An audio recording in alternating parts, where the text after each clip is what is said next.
तो चलिए इसे खोलते हैं। आज हमारे पास एक ऐसी कहानी है जो सतह पर तो शिकार और बदले की लगती है, लेकिन इसकी गहराई में ताकत की परिभाषा को लेकर एक बहुत बड़ी बहस छिड़ी हुई है। और ये कहानी एक सीधे से सवाल से शुरू होती है, असली शिकारी कौन है? हाँ, आज हम डेक नाम के एक योद्धा की यात्रा को देखेंगे जिसे उसके अपने ही समाज ने ठुकरा दिया था। कहानी की शुरुआत ही बहुत धमाकेदार है। हम याउजा प्राइम ग्रह पर हैं, जहां दो भाई डेक और क्वे आपस में लड़ रहे हैं। और ये कोई मामूली लड़ाई नहीं है। नहीं, ये एक तरह का ट्रायल है। उनका लक्ष्य है जेना ग्रह पर जाकर काइस्क नाम के सबसे खतरनाक जीव का शिकार करना। और जो जीतेगा उसे उनके पिता ज़ोर कबीले का अगला लीडर बनाएंगे। यहीं पर हमें इस समाज की मानसिकता की पहली झलक मिलती है ना? हाँ, मतलब ये एक ऐसी संस्कृति है जो सिर्फ और सिर्फ ताकत का सम्मान करती है। कमजोरी की यहाँ कोई जगह नहीं है। और उनके पिता ज़ोर की नजर में डेक सबसे कमजोर है। मुझे लगता है ये सिर्फ भाइयों की आपसी होड़ नहीं है, ये उस क्रूर व्यवस्था के खिलाफ एक व्यक्ति का संघर्ष है, जहां आपको या तो मारना होता है या मरना होता है। बिल्कुल। और जब उनके पिता ज़ोर आते हैं तो वो डेक का मजाक उड़ाते हैं, उसे शिकारी मानने से इनकार कर देते हैं। हाँ, और जो बात मुझे सबसे ज्यादा चौंकाती है वो ये है कि वो अपने दूसरे बेटे क्वे को आदेश देते हैं कि वो डेक को मार डाले। ये सिर्फ क्रूरता नहीं है। नहीं, ये उनके समाज के बारे में क्या बताता है? ये बताता है कि उनके लिए रिश्ते, परिवार, इन सबसे ज्यादा महत्वपूर्ण कबीले की प्रतिष्ठा और ताकत है। एक कमजोर बेटा उनके लिए शर्मिंदगी का कारण है। लेकिन यहाँ कहानी एक दिलचस्प मोड़ लेती है। क्वे, जिसे ताकतवर माना जाता है, वो अपने पिता के आदेश को मानने से इनकार कर देता है। हाँ, वो अपने भाई को एक जहाज में डालकर जेना ग्रह की ओर भेज देता है, उसे बचाने के लिए। और इसकी उसे बहुत भारी कीमत चुकानी पड़ती है। ज़ोर बेरहमी से क्वे का सिर काट देता है। तो अब डेक अकेला है, एक अनजान ग्रह की ओर जा रहा है और उसके दिल में सिर्फ गुस्सा और दुख है। तो उसका मिशन अब सिर्फ एक ट्रॉफी जीतना नहीं रहा है ना? नहीं, अब ये व्यक्तिगत हो चुका है। अब ये अपने भाई के बलिदान का बदला लेने और अपने पिता और उसकी पूरी विचारधारा को गलत साबित करने की लड़ाई बन गई है। वो सिर्फ काइस का शिकार करने नहीं जा रहा, वो ताकत की उस परिभाषा का शिकार करने जा रहा है जिसने उसके भाई की जान ले ली। तो डेक का जहाज जीना ग्रह पर क्रैश होता है और उसे एक सेकंड भी नहीं लगता ये समझने में कि ये जगह कोई मजाक नहीं है। बिल्कुल। स्रोत में इसका वर्णन बहुत अच्छा है। पेड़ों से विशाल टेंटिकल्स निकल रहे हैं, कीड़े फट जाते हैं, कैक्टस नुकीले कांटे फेंकते हैं, मतलब वहाँ हवा भी शायद उसे मारना चाहती है। और ये दिलचस्प है क्योंकि ये ग्रह सिर्फ एक खतरनाक जगह नहीं है, ये एक किरदार की तरह काम करता है। अच्छा।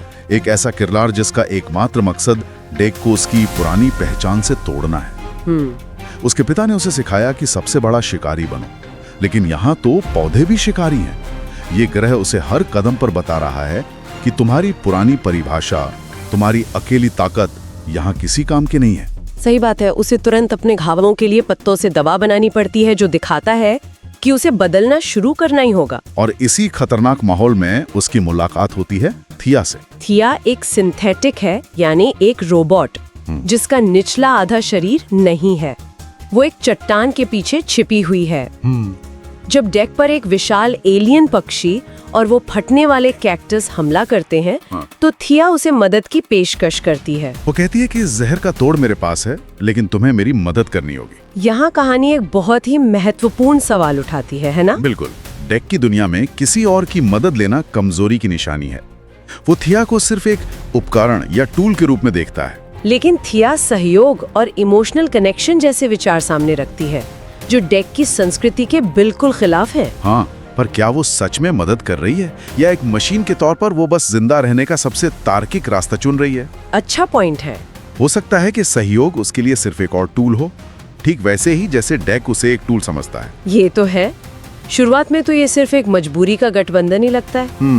डेक उसे अपनी पीठ पर लाद लेता है और वो आगे बढ़ते हैं।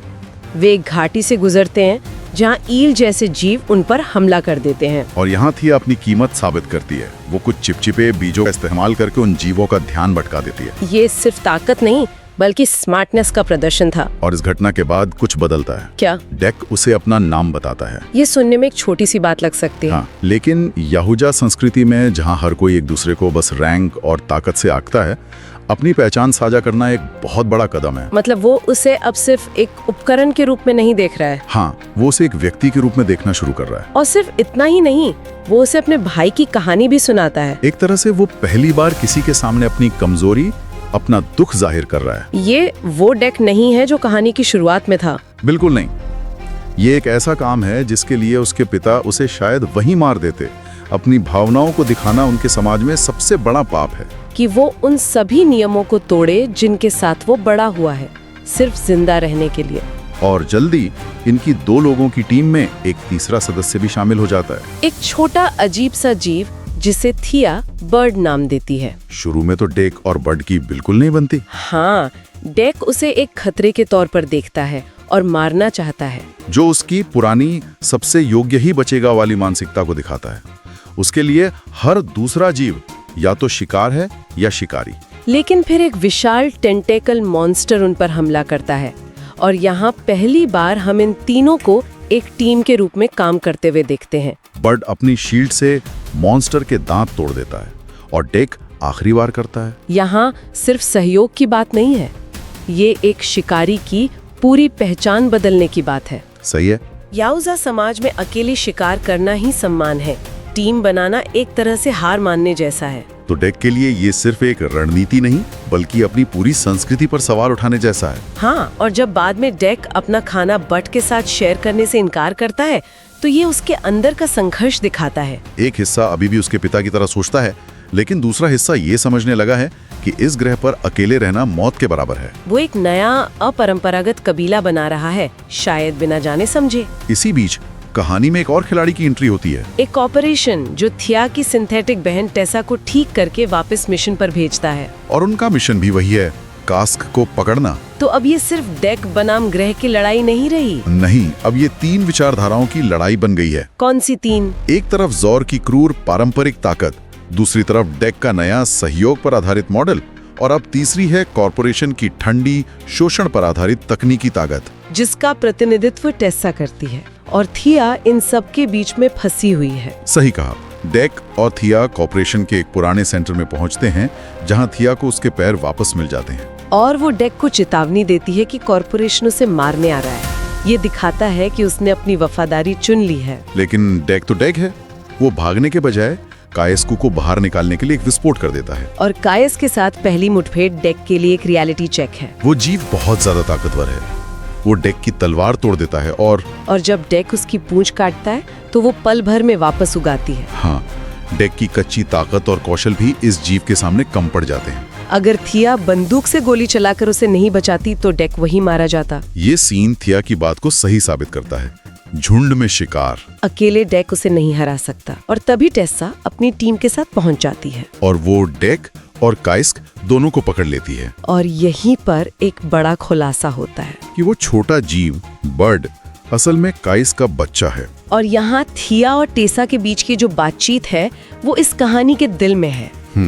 स्वतंत्र इच्छा बनाम प्रोग्रामिंग की बहस। थिया कहती है हम बहनें हो सकती हैं, जो एक भावनात्मक जुड़ाव की अपील है। लेकिन टेसा का जवाब बहुत ठंडा और कॉर्पोरेट है। वो कहती है कि हमें भावनाएं सिर्फ इसलिए दी गई हैं ताकि हम दूसरे जीवों का बेहतर शोषण कर सकें, उन्हें समझकर। और थिया अपने एक्शन से साबित करती है कि वो टेसा से अलग है। वो एक रोबोट को धोखा देकर डेक को भागने में मदद करती हैं। हाँ, वो उस रोबोट को एक हथियार देती है और कहती है कि डेक के पास नक्शा है, और जैसे ही रोबोट उस हथियार को उठाता है वो फट जाता है। डेक एक नदी में कूदकर भाग जाता है। ये थिया के चरित्र का निर्णायक क्षण है ना? बिल्कुल। उसने अपनी बहन और अपने मिशन के खिलाफ जाकर पूरी तरह से डेक के प्रति अपनी वफादारी चुन ली है। तो अब डेक अकेला है, लेकिन इस बार वो टूटा हुआ नहीं बल्कि दृढ़ है। वो बदला लेने की तैयारी करता है, और ये तैयारी कमाल की है। वो अब सिर्फ अपनी तलवार पर निर्भर नहीं है। नहीं, वो ग्रह के खतरनाक पौधों और जीवों का इस्तेमाल करके नए हथियार बनाता है। जहरीले पत्ते, कैक्टस के कांटे, वो ईल जैसे जीव। उसने सीखा है कि पर्यावरण से लड़ने के बजाय उसके साथ मिलकर काम करना ज्यादा प्रभावी है। ये डेक का पूरा विकास दिखाता है। वो अब एक अकेला शिकारी नहीं है, बल्कि एक टीम का लीडर और एक रणनीतिकार है। उसने जेना ग्रह को अपना हथियार बना लिया है। वो उस माहौल को अपने फायदे के लिए इस्तेमाल कर रहा है जो उसे मारने के लिए बना था। ये उसके पिता की विचारधारा से बिल्कुल उलट है। हाँ, जो सिर्फ अपनी ताकत पर भरोसा करते हैं। वो थिया को बचाता है और फिर दोनों मिलकर कॉरपोरेशन की फैसिलिटी पर हमला करते हैं। मुझे वो सीन बहुत पसंद आया जहां थिया के पैर अकेले चलकर गार्ड्स का ध्यान भटकाते हैं, जबकि डेक और थिया ऊपर से हमला करते हैं। ये बेहतरीन टीम वर्क है। और फिर अंतिम टकराव शुरू होता है। टेसा एक विशाल रोबोटिक मशीन में आती है और थिया काइस्क यानी बड की माँ को आजाद कर देती है। और अब डेक, टेसा की मशीन और माँ काइस के बीच एक त्रिकोणीय लड़ाई होती है। और इस लड़ाई में डेक वो करता है जो कहानी के शुरू में शायद कभी नहीं करता। वो अपनी बुद्धि का इस्तेमाल करता है। बिल्कुल। जब टेसा काइस्क पर एक फ्रीज बॉम्ब फेंकती है तो डेक उसे अपनी ताकत से रोकने की कोशिश नहीं करता। वो एक पोल फेंककर बम की दिशा बदल देता है और बम सीधा टेसा की मशीन पर गिरकर उसे जमा देता है। ये दिखाता है कि उसने कितना कुछ सीखा है।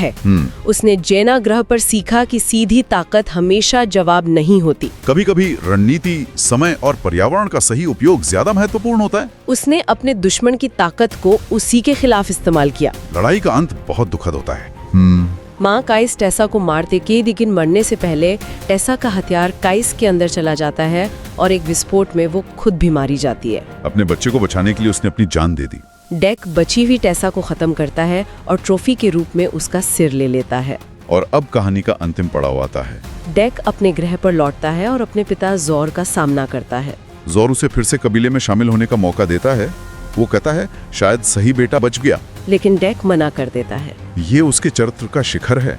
वो अपने पिता को लड़ाई में आसानी से हरा देता है, उसका हाथ तोड़ देता है और वो लाइन कहता है जो इस पूरी कहानी का सार है, मेरा अपना कबीला है। उसने सिर्फ अपने पिता को नहीं हराया, उसने ताकत की उस पूरी परिभाषा को अस्वीकार कर दिया है जो केवल क्रूरता और अकेलेपन पर आधारित थी। उसने साबित कर दिया है कि असली ताकत सहयोग, वफादारी और सम्मान में है। और अंत में एक शानदार मोड़ आता है। अब बड़ा हो चुका बड, जो खुद एक विशाल काइस्क बन चुका है, जोर को मार डालता है। डेक लीटर का लबादा पहनता है और उसके साथ खड़ी है थिया और उसका वफादार साथी बड। उसने डर पर नहीं बल्कि सम्मान पर आधारित एक नया परिवार, एक नया कबीला बनाया है। उसने अपने पिता के चक्र को तोड़ दिया है। उसने साबित कर दिया है कि जिसे कमजोर समझा गया था वो भी नेतृत्व कर सकता है, लेकिन अपने तरीके से, अपनी शर्तों पर। उसने एक ऐसी विरासत को खत्म कर दिया जो सिर्फ खून और डर पर बनी थी और एक नई शुरुआत की है। तो डेक की यात्रा एक बहिष्कृत योद्धा से शुरू होकर एक नए अपरंपरागत कबीले के लीडर बनने पर समाप्त होती है। उसने न केवल अपना शिकार जीता बल्कि ताकत के सही अर्थ को भी फिर से परिभाषित किया। और ये कहानी हमें इसी सवाल के साथ छोड़ जाती है कि असली ताकत क्या है। क्या ये जोर की तरह की अकेली क्रूर शक्ति है जो अपने ही बेटे को मारने को तैयार है, या ये डेक की तरह अनुकूलनशीलता, वफादारी और एक टीम में पाई जाने वाली ताकत है, जहां हर सदस्य का मूल्य होता है, चाहे वो एक रोबोट हो या एक एलियन जीव। और अंत में एक आखिरी विचार, कहानी एक विशाल जहाज के आगमन के साथ समाप्त होती है जिसे डेक अपनी माँ का बताता है। यह हमें सोचने पर मजबूर करता है, क्या वो बदला लेने आ रही है या वो एक अलग तरह के नेतृत्व का प्रतिनिधित्व करती है। इस पुरुष प्रधान दुनिया में एकमात्र शक्ति, एक ताकतवर महिला के आने से क्या होगा? क्या वो डेक के नए कबीले को स्वीकार करेगी या उसे भी खतरे के रूप में देखेगी? ये सवाल कहानी को एक बिल्कुल नए स्तर पर ले जाता है।